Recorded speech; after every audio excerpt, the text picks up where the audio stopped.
How you do, cousins? Today we're going to jump right back into our series on postcards. The theme today is the military. We're talking about warships, we're talking about men in uniform, and we're talking about why these postcards can carry some heavy value. We're also going to talk about some ceremonies that they do in the Navy. Most people don't know about, but they are fascinating. So jump in with me, let's check it out. No, I'm talking about a rusty how-to.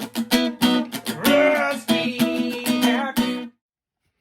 how-to. How you do, cousins? It's Rusty here, and I wanted to go through and show you some more postcards today, guys. This is going to be installment number 2 in this series of looking at and talking about not just any type of postcards, but postcards that are likely to sell and to sell for decent money. So if you're out looking and you're interested at all in possibly buying and selling some postcards, and where maybe you came into some, or maybe you're thinking about taking the plunge, maybe you've already got some, who knows. But I just wanted to show you some. Last time we talked about a type that's just called real picture postcards, RPPC. If you haven't checked that out, please do. We've got other videos as well on 5 different characteristics or things about postcards that can make them valuable. Some of those being the content themselves, the picture, where it's from. Sometimes it has to do with what type of card it is. It has to do with the type of stamp that it's got on it, or the cancellation itself. All of those can add value to a postcard. So, without further ado, today we're going to talk about military or war-related postcards. The very first thing up, I think is quite interesting, is postcards that represent a particular ceremony, which is very rare to be captured, especially in old postcards. I'm going to show you that right now. What that would be called is the shellback ceremony. So in the Navy, we don't really know how long this has been going on, but it's been a few hundred years. I think it dates back to at least 400 years that they've been doing this. But essentially, there's a ceremony whenever a mariner goes from what they call a polywog, who is a seaman who has not crossed the equator, to a shellback, also called the son or daughter of Neptune. And it was, a way that they kind of decided whether or not they were seaworthy or not. And so what happened was, when a ship crosses the equator, as the story goes, King Neptune comes aboard to exercise authority over his domain and to judge charges brought against the polywogs that they are only posing as sailors and haven't paid proper homage to the god of the sea. And so what we end up having here in these postcards that I'm going to show you right here is a rare scene here where you're seeing people dressed up getting ready to do a ceremony. And this is right around World War II. So this is in the 1940s, early mid 1940s. You got these guys, and it even says down here something about crossing the equator on board the USS Delaware. Okay. And this one I think this one is my favorite. Look at this. He is dressed up like Neptune himself. And you've got these all these people in the background there ready. And I don't know if maybe here's the judge or someone. It says, does that say imitation of land lubbers crossing the equator on board the USS Delaware while cruising on his royal domain bound for Valparaiso, Chile. Okay, by Neptunus Rex and his trusty shellbacks, ruler of the raging main and solemn mysteries of the something.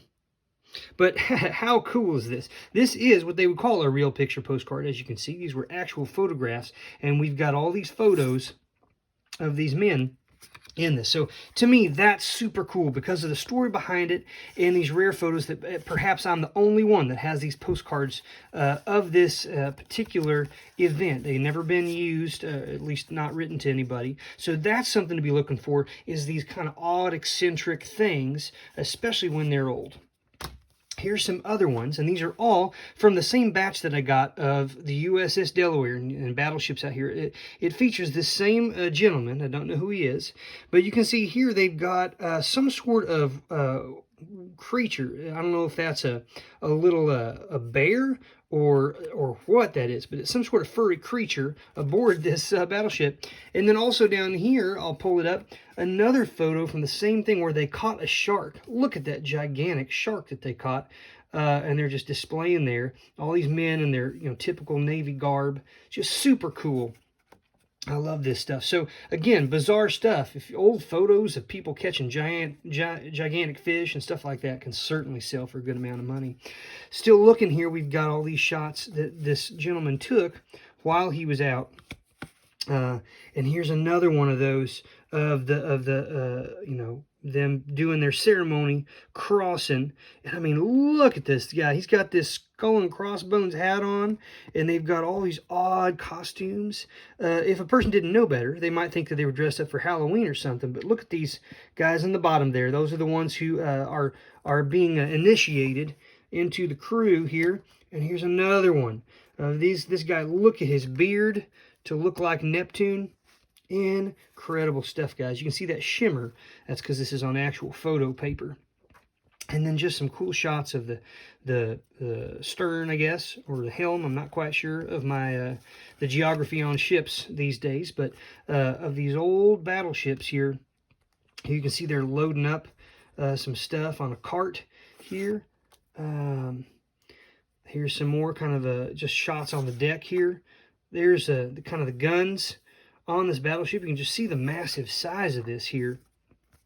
Really awesome. You see these guns coming out. Battleships, warships, guys, are ones to definitely be on the lookout for because they can sell for really good money. Maybe it's a family member of someone who had a family member that was on this particular ship. Maybe at that time, maybe not. There are people who just collect military stuff, and it doesn't matter. It doesn't have like a personal connection to them. Here's another cool scene of a couple of ships out there. So these, like I said, this all came in one lot, and I'm going to finish this up here and show you. But these are all good ones to kind of keep an eye on. And it just so happens that a lot of these are real photographs, and that adds to the value anyways. And you can see this kind of a side boat here. Here's some now of just camps. That's another one. Different encampments, places where training grounds, stuff where you can see all these members of the military out there with all their little tents. Here's some more shots just out looking at the other ships. All these action shots kind of out there. They are climbing on these little boats. And you can just see just an incredible snapshot in the middle of time. Here they are training again. I don't know what camp this is at. It doesn't say. But they're out there. They're marching. They're training. Here's another one. This is a band. As you can see, they got their bags or duffels down here, but you got trombones here and trumpets, and they're all standing and ready to kind of play and practice. More battleship shots. And guys, what I'll probably do is some of these that are similar, like these, I might put them together as a lot of two, right? But then some of these that are individual, this is just a good representation of men in the Navy in the early 1940s.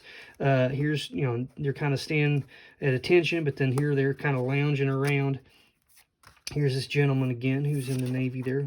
All these seem to center around that gentleman. And then shots of them in, I'm assuming, in Chile or in some of these countries that they traveled to. Quite awesome. Here's another one. Just all these battleship shots, guys. As you can flip that around, as you can see, another one, really a cool candid shot of them getting on the smaller boats and going off onto land or coming back, because obviously those giant battleships are not going all the way out into a port necessarily. They're kind of coming to and from to get on there. There's another really awesome old shot. And again, here they are. They're out in the thick of things. I don't know if if that's like in battle or if they're nearby. Again, just kind of rolling through here. Just to give you an idea, guys, when you're out looking around, what kinds of things might sell? Well, military stuff does sell. If you get these ones where they're on ships, if you get these ones where they're sitting on a tank, here's one where these guys are sitting on horses. And I've got some mixed up in here, guys. Like, for example, this, I believe, is World War I. All the other ones I've been showing you so far, I believe, are World War II. But I believe this is World War I, partly because of the garb. This is obviously in Europe, based on the kind of the scenery of the buildings. Also the fact that they're on horseback and things. Now we're jumping kind of back and forth in time here. But again, you can kind of see these guys are here on land. Man, look at this guy's regalia here in his outfit, his hat. Pretty awesome. I'm guessing that that's possibly French, something like that. And then but you do have the American flag down here.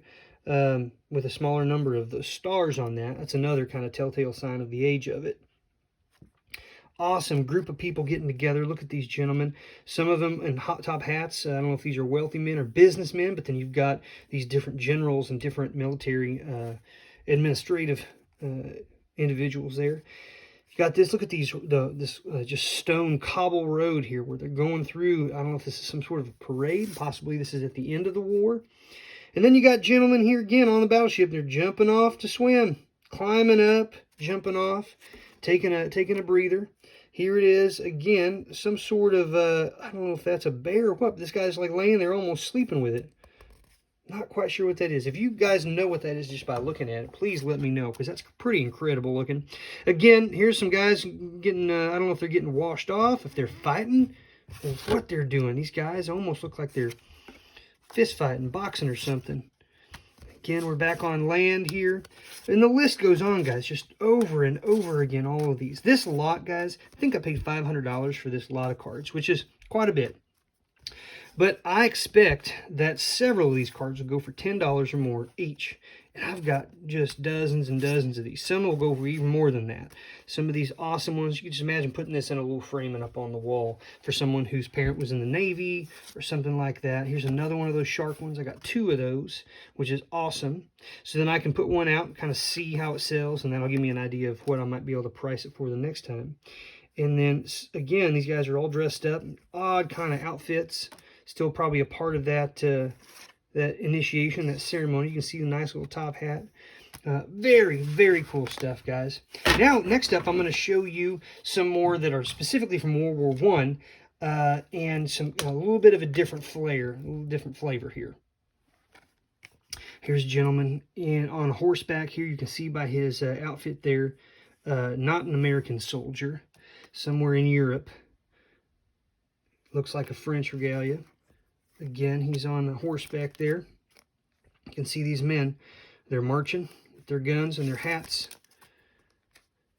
Some of these candid shots just of individuals sometimes they don't sell real well, and sometimes they sell really well.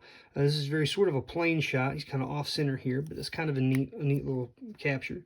These sometimes can go really well. It's when you have a scene of an area showing how it was, and then you have the scene after it had been bombed or as a result of different skirmishes in the battle. And you can see here how this was completely destroyed, just the rubble. Here's a gentleman with his family. Looks like maybe before he takes off into war, and he's just kind of getting that last shot there with his family. You never know. Is it possible that was the last picture he ever took with his family? I hope not. I hope we got to go back and join him. But so many men and women died during World War I. It's so sad. Here's an awesome picture. I hate the damage on it. That's a real bummer. But if you look closely, look what's going on here. You got a drum and a little piccolo or something. These gentlemen are playing air guitar on their brooms. You got this gentleman with his boxing gloves. He's got a hatchet. So it's quite a motley crew here. I'm not quite sure if they're wanting to play music or if they're wanting to fight. It looks like the guys in the back want to play music and the guys in the front want to get after it. So I'm not quite sure what happened there. Another really good, just kind of rough look of actual, like a real day in the life of these gentlemen out there before they're going to battle. Here's another soldier. A couple more soldiers here up on a ship. Classic view of just a man in the Navy there. Here's some guys, and kind of back here by one of these gigantic palm trees. That's beautiful. Don't know what they're doing, but they're kind of hanging out. Here's another one of these, just showing the devastation of an area, which must have been a beautiful building. You can see the chandeliers here in the background. Bombardment de Paris. Par canon along Porti, I don't know how to actually pronounce that, but Paris, it looks like. Bombardment of some sort of building in Paris, Berthas. So this is given the address here, but just horrible, devastating thing there. All right, he was a gentleman. He is definitely posed quite well there in his seat. Here we got a certain 11th Infantry. And they are right by their tent there. Here's another couple ones here of these guys here on their ship. These gentlemen in the Navy. Looks like we got two here. I don't know. Yeah, they look like the same one. So I got duplicates of that one, which isn't too bad. And then my last one up here is sitting here right by a little cannon. And based on the look of that cannon and the wooden wheels and sort of the embankment there, this is definitely World War I era. And they got their kind of, I don't know, their mats over here, and they're in the thicket, kind of in the brush, trying to be hidden a little bit. Just fascinating, guys. A lot of these are black and white, real picture postcards. You've got someone who's written something on here in a language I don't understand. But I just wanted to give you a little look today, guys. Keep an eye out for these military ones. Real quick, I'm going to give you just a little glimpse of what some of these can be selling for on eBay. Again, not all of them, but some of them can sell for really good prices. You can look for yourselves. All right, cousins. Wanted to show you real quick what some of these have been selling for. Let's just start off, make it very simple. Military postcard. Now, there's going to be over 70,000 for sale. However, I want to see what has sold, and I want to see what has sold for the most. So let's take a look at that real quick. All right, here's one of a German World War I signed postcard for $835. This one's signed, and that's a big reason why it's carrying so much value. But here's another one, another German general, and it's signed as well. Now you come down here, the prices drop a little bit, but here's another one, another general, $265. Now this is looking similar in a lot of ways to some of the ones that I was showing you. Just a warship scene. It's a Carpathia crew on a warship, World War I era postcard, $261 for one postcard, friends. Let me click on that. Let's take a look at this particular one and see what it was about it that was so special. Here's these gentlemen. They got, it says on the Carpathia, June 13th, 1918, friends. So, this guy got their little life jackets on. I don't know if it's that particular card. You can see it's really damaged too. I mean, look at it. It's terrible. It clearly was stuck in a scrapbook at one point and then taken out. You can see it's just discolored and everything. Still, $261 on that one. Let's come back and go back. All right, $245 for another World War I. Here's one. The World War I sinking Wellington after struck by a German torpedo. So that one's valuable because of the fact that it went down, sadly. Here's another one. German Army, World War I, a bunch of men. Took a best offer off of $195. Okay, here's a Eastern Front. Here's some more Germans. Civil War camp. That's interesting. Rolling down. You can see some of these are colored, and they still $100 and some. Battleship, real picture postcard. Men and Targets, USS Connecticut. The fact that mine, I know, are all from the USS Delaware can really help me. Sometimes it's hard to get them sold if you don't know where they're from. USS Pennsylvania, 1911. So you can see here's a lot that went for $113. Here's one with an airplane. Let's pick it back up here and see on the next page. Another one with an airplane there. Bunch of military men with President Roosevelt, the USS Louisiana. But as you can see, guys, tons of these are selling for over $100 a piece. Here's one with soldiers and French, a French soldier, $100 for 6. Man, oh man. So guys, you can see that quite a few of these are selling. I've been going through here. All of these have sold for roughly $100 or more. Another German general there. Some more real picture postcards here in the Dominican Republic. And so that was just looking up military, right? Military postcard. Now, if they didn't use the word military, guys, maybe they used war, or army. Let's just put in army and see what happens. Army postcard. So again, here we go. Some of these same ones that we saw from the beginning. Here's a different one. German train, $140. $131 here. $129. Another one that has some tanks there. A lot seem to be, right now seem to be like German-oriented, German generals, things like that. If I just say war, wonder what that would pull up. $450. This is a Civil War era postcard. 1800s, mid-1800s. War's over postcard. Look at that, Yoko Ono and John Lennon. But you get the idea, folks. These things can sell. They can sell for lots of money, all kinds that have to do with war and military. So next time you're out, keep a lookout for that stuff. Thanks so much, cousins. Thank you, ladies and gentlemen. Cousins, you're the best. If you haven't done it yet, please click subscribe. We're going to be putting out videos like this all the time. Want to show you what we're getting, want to give you some education, and just have a good time. Come on back now. Rusty, Rusty, Rusty hair.